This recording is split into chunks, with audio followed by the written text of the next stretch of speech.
ಬೇಸಿಗೆಯ ಆರಂಭದಲ್ಲೇ ರಾಜ್ಯದ ಜನರಿಗೆ ಕರೆಂಟ್ ಶಾಕ್. ಕೈಗಾರಿಕೆ ವಾಣಿಜ್ಯ ಬಳಿಕ ವಿದ್ಯುತ್ ದರ ಹೆಚ್ಚಿಸಿ ಕೆಇಆರ್ಸಿ ಆದೇಶ.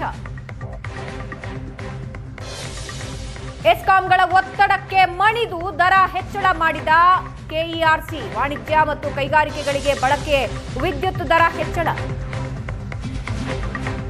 ಯೂನಿಟ್ಗೆ 10 ಪೈಸೆಯಿಂದ ಗರಿಷ್ಠ 95 ಪೈಸೆವರೆಗೆ ಏರಿಕೆ.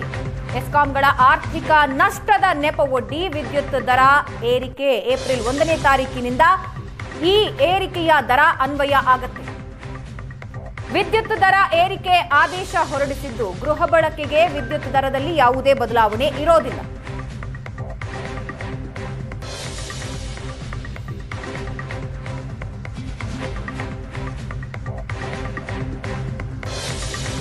ಕೈಗಾರಿಕೆ ಮತ್ತು ವಾಣಿಜ್ಯ ಬಳಕೆ ವಿದ್ಯುತ್ ದರವನ್ನ ಕೆಇಆರ್ಸಿ ಹೆಚ್ಚಳ ಮಾಡಿದೆ. ಎಸ್ಕಾಂಗಳ ಒತ್ತಡಕ್ಕೆ ಮಣಿದಿದೆ. ಈ ದರ ಏರಿಕೆ ಏಪ್ರಿಲ್ 1ರಿಂದ ಜಾರಿಯಾಗುತ್ತೆ. ವಾಣಿಜ್ಯ ಮತ್ತು ಕೈಗಾರಿಕೆಗಳಿಗೆ ಬಳಕೆಯಾಗುವ ವಿದ್ಯುತ್ ದರದಲ್ಲಿ ಪ್ರತಿ ಯೂನಿಟ್ಗೆ 10 ಪೈಸೆಯಿಂದ ಗರಿಷ್ಠ 95 ಪೈಸೆವರೆಗೆ ಏರಿಕೆ. ಎಸ್ಕಾಂಗಳ ಆರ್ಥಿಕ ನಷ್ಟದ ನೆಪವೊಡ್ಡಿ ವಿದ್ಯುತ್ ದರ ಏರಿಕೆಗೆ ನಿರ್ಧಾರ ತೆಗೆದುಕೊಂಡಿದ್ದು, ಏಪ್ರಿಲ್ 1ನೇ ತಾರೀಕಿನಿಂದ ಈ ವಿದ್ಯುತ್ ದರ ಏರಿಕೆ ಅನ್ವಯ ಆಗುತ್ತೆ. ಗೃಹ ಬಳಕೆಗೆ ವಿದ್ಯುತ್ ದರದಲ್ಲಿ ಯಾವುದೇ ಬದಲಾವಣೆ ಇಲ್ಲ. ಗೃಹ ಬಳಕೆಯ ವಿದ್ಯುತ್ ದರದಲ್ಲಿ ಯಾವುದೇ ವ್ಯತ್ಯಾಸ ಇರೋದಿಲ್ಲ. ವಾಣಿಜ್ಯ ಮತ್ತು ಕಮರ್ಷಿಯಲ್ ಮತ್ತು ಇಂಡಸ್ಟ್ರಿಯಲ್, ವಾಣಿಜ್ಯ ಮತ್ತು ಕೈಗಾರಿಕೆ ಪ್ರತಿ ಯೂನಿಟ್ಗೆ ಕನಿಷ್ಠ 10 ಪೈಸೆಯಿಂದ ಗರಿಷ್ಠ 95 ಪೈಸೆವರೆಗೆ ಏರಿಕೆಗೆ ನಿರ್ಧಾರ ತೆಗೆದುಕೊಳ್ಳಲಾಗಿದೆ. ಏಪ್ರಿಲ್ 1ನೇ ತಾರೀಕಿನಿಂದ ಈ ದರ ಹೆಚ್ಚಳ ಅನ್ವಯ ಆಗುತ್ತೆ. ವಾಣಿಜ್ಯ ಮತ್ತು ಕೈಗಾರಿಕೆ, ಕಮರ್ಷಿಯಲ್ ಅಂಡ್ ಇಂಡಸ್ಟ್ರಿಯಲ್ ಕರೆಂಟ್ಗಳ ಬಳಕೆಯಲ್ಲಿ ದರ ಏರಿಕೆಯಾಗುತ್ತೆ. ಏಪ್ರಿಲ್ 1ನೇ ತಾರೀಕಿನಿಂದ ದರ ಏರಿಕೆ ಜಾರಿಯಾಗುತ್ತೆ.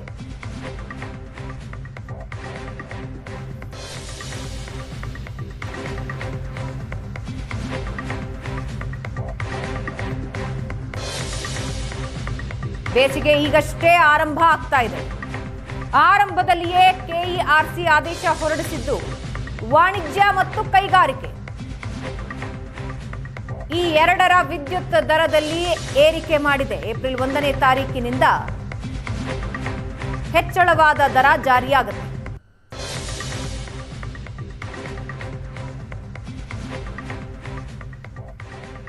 ಈ ಬಗ್ಗೆ ಇನ್ನಷ್ಟು ಡೀಟೇಲ್ಸ್ ಹಂಚಿಕೊಳ್ತಾರೆ ನಮ್ಮ ಪ್ರತಿನಿಧಿ ಮಮತಾ. ನಮ್ಮ ಜೊತೆ ಸಂಪರ್ಕದಲ್ಲಿದ್ದಾರೆ. ಮಮತಾ, ಇನ್ನೂ ಬೇಸಿಗೆ ಶುರುವಾಗಿದೆ ಅಷ್ಟೇ, ಆದರೆ ಕಮರ್ಷಿಯಲ್ ಕರೆಂಟ್ ಶಾಕ್, ವಾಣಿಜ್ಯ ಮತ್ತು ಕೈಗಾರಿಕೆಗಳ ಬಳಕೆಯ ವಿದ್ಯುತ್ ದರ ಏರಿಕೆಗೆ ನಿರ್ಧಾರ ತೆಗೆದುಕೊಳ್ಳಲಾಗಿದೆ. ಭಾವನಾ, ಹೌದು, ಈಗಾಗಲೇ ಏನು ಬೇಸಿಗೆ ಶುರುವಾಗಿದೆ. ಬೇಸಿಗೆ ಶುರುವಾಗುವ ಮೊದಲಲ್ಲೇ ಈಗಾಗಲೇ ಏನು ವಿದ್ಯುತ್ ದರವನ್ನ ಏರಿಕೆ ಮಾಡಿರುವಂತದ್ದು. ವಾಣಿಜ್ಯ ಮತ್ತು ಕೈಗಾರಿಕೆಗಳಿಗೆ ಬಳಕೆ ಮಾಡುವಂತಹ ವಿದ್ಯುತ್ ದರವನ್ನ ಯೂನಿಟ್ಗೆ 10 ಪೈಸೆಯಿಂದ ಗರಿಷ್ಠ 95 ಪೈಸೆವರೆಗೂ ಕೂಡ ಹೆಚ್ಚಳ ಮಾಡಲಾಗಿದೆ. ಅದೇ ರೀತಿ ಕೃಷಿ ಪಂಪ್ ಸೆಟ್ಗಳಿಗೆ ಮತ್ತೆ ಎಲ್ಲ ಎಸ್ಕಾಂಗಳ ವ್ಯಾಪ್ತಿಯಲ್ಲೂ ಕೂಡ ಅಂದ್ರೆ ದರವನ್ನ ಪ್ರತ್ಯೇಕವಾಗಿ ನಿಗದಿ ಕೂಡ ಮಾಡಿರುವಂತದ್ದು. ಅಂದ್ರೆ ಈ ಹಿಂದೆ ಅಂದ್ರೆ ಈಗಾಗಲೇ ವಿದ್ಯುತ್ ದರವನ್ನ ಜಾಸ್ತಿ ಮಾಡಬೇಕು ಅಂತ ಹೇಳ್ಬಿಟ್ಟು ಕೆಇಆರ್ಸಿಗೆ ಪ್ರಸ್ತಾವನೆಯನ್ನ ಸಲ್ಲಿಸಿದ್ರು. ಎಲ್ಲ 5 ಎಸ್ಕಾಂಗಳಿಂದನೂ ಕೂಡ ಒಂದಷ್ಟು ಅಂದ್ರೆ ಆರ್ಥಿಕ ನೆಪವನ್ನ ಒಡ್ಡಿ ಜಾಸ್ತಿ ಮಾಡಬೇಕು ಅಂತ ಹೇಳ್ಬಿಟ್ಟು, ಅಂದ್ರೆ ಪ್ರತಿ ವರ್ಷವೂ ಕೂಡ ಜಾಸ್ತಿ ಆಗುವ ರೀತಿಯಲ್ಲಿ ವಿದ್ಯುತ್ ದರವನ್ನ ಏರಿಕೆ ಮಾಡಬೇಕು ಅಂತ ಹೇಳಿ ಈಗಾಗಲೇ ಪ್ರಸ್ತಾವನೆಯನ್ನು ಸಲ್ಲಿಸಿರುವಂತದ್ದು. 65 ಪೈಸೆ ಜಾಸ್ತಿ ಮಾಡಬೇಕು ಪ್ರತಿ ಯೂನಿಟ್ಗೆ ಅಂತ ಹೇಳ್ಬಿಟ್ಟು ಈಗಾಗಲೇ ಏನೋ ಪ್ರಸ್ತಾವನೆಯನ್ನ ಸಲ್ಲಿಸಲಾಗಿದೆ. ಆದ್ರೆ ಅದು ಏಪ್ರಿಲ್ 1ರಿಂದ ಜನರ ಸಾರ್ವಜನಿಕರ ಒಪಿನಿಯನ್ ಕೂಡ ತೆಗೆದುಕೊಳ್ಳೋದಿಕ್ಕೆ ಅಂತ ಹೇಳಿ ಈಗಾಗಲೇ ಪ್ರತಿ ಒಂದೊಂದು ಹಂತದಲ್ಲೂ ಕೂಡ ಜನರ ಒಪಿನಿಯನ್ ಅನ್ನು ಕೂಡ ತೆಗೆದುಕೊಳ್ಳಲಾಗ್ತಾ ಇದೆ. ಅದರ ಮಧ್ಯೆ ಈಗಾಗಲೇ ಏನು ಗೃಹ ಬಳಕೆ ಅಂದ್ರೆ ಈ ವಾಣಿಜ್ಯ ಮತ್ತು ಕೈಗಾರಿಕೆಗಳ ವಿದ್ಯುತ್ ದರವನ್ನ ಯೂನಿಟ್ಗೆ 10 ಪೈಸೆಯಿಂದ 95 ಪೈಸೆವರೆಗೂ ಕೂಡ ಜಾಸ್ತಿ ಮಾಡಿರುವಂತದ್ದು ನಿಜಕ್ಕೂ ಇದು ಶಾಕ್ ಅಂತ ಹೇಳ್ಬೋದು. ಇದು ಏಪ್ರಿಲ್ 1ರಿಂದಲೂ ಕೂಡ ಈ ಒಂದು ವಿದ್ಯುತ್ ದರ ಅನ್ವಯ ಆಗತ್ತೆ. ಆದ್ರೆ ಗೃಹ ಬಳಕೆಯ ಏನು ವಿದ್ಯುತ್ ದರ ಏನಿದೆ ಅದು ಇನ್ನೂ ಕೂಡ ಜಾಸ್ತಿ ಆಗಿಲ್ಲ. ಈಗ ಸದ್ಯಕ್ಕೆ ಏನಿದೆ ಅದೇ ಇರುವಂತದ್ದು. ಅದರ ಬಗ್ಗೆ ಈಗಾಗಲೇ ಸಾರ್ವಜನಿಕರ ಅಭಿಪ್ರಾಯವನ್ನು ಕೂಡ ಪಡೆಯಲಾಗ್ತಾ ಇದೆ. ಅದಾದ ಬಳಿಕ ಒಂದಷ್ಟು ಅದರಲ್ಲೂ ಕೂಡ ಅದು ಕೂಡ ಜಾಸ್ತಿ ಆಗುವಂತಹ ಸಾಧ್ಯತೆ ಇರುವಂತದ್ದು. ಏಪ್ರಿಲ್ 1ರಿಂದ ಗೃಹ ಬಳಕೆ ವಿದ್ಯುತ್ ದರ ಕೂಡ ಜಾಸ್ತಿ ಆಗುತ್ತೆ. ಆದ್ರೆ ಸದ್ಯದ ಮಟ್ಟಿಗೆ ಈಗ ವಾಣಿಜ್ಯ ವಿದ್ಯುತ್ ದರವನ್ನ 7 ರೂಪಾಯಿಯಿಂದ 7 ರೂಪಾಯಿ 10 ಪೈಸೆಗೆ ಏರಿಕೆ ಮಾಡಲಾಗಿದೆ. LT5 ಏನು ವಿದ್ಯುತ್ ದರ ಏನಿತ್ತು ಅದು ₹4.05 ಇತ್ತು. ಅದರಿಂದ Okay. ₹5 ಜಾಸ್ತಿ ಮಾಡಿರುವಂತದ್ದು.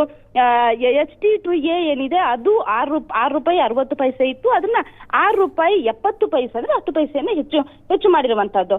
ಒಟ್ಟು 10 ಪೈಸೆಯಿಂದ 95 ಪೈಸೆವರೆಗೂ ಕೂಡ ಜಾಸ್ತಿ ಮಾಡಿರುವಂತದ್ದು. ಈಗಾಗಲೇ ಈ ಒಂದು ಏನು ಕೈಗಾರಿಕೆ ಮತ್ತು ವಾಣಿಜ್ಯ ವಿದ್ಯುತ್ ದರ ಜಾಸ್ತಿ ಆಗಿದೆ. ಇದರ ಜೊತೆಗೆ ಗೃಹ ಬಳಕೆ ವಿದ್ಯುತ್ ದರವೂ ಕೂಡ ಇನ್ನು ಕೆಲವೇ ದಿನಗಳಲ್ಲಿ ಜಾಸ್ತಿ ಆಗುತ್ತೆ. ಒಟ್ಟಿನಲ್ಲಿ ಎಲ್ಲವೂ ಕೂಡ ಏಪ್ರಿಲ್ 1ರಿಂದ ಪರಿಷ್ಕರಣೆ ದರ ಜಾರಿಯಾಗುತ್ತೆ. ಭಾವನಾ, ಧನ್ಯವಾದ ಮಮತಾ.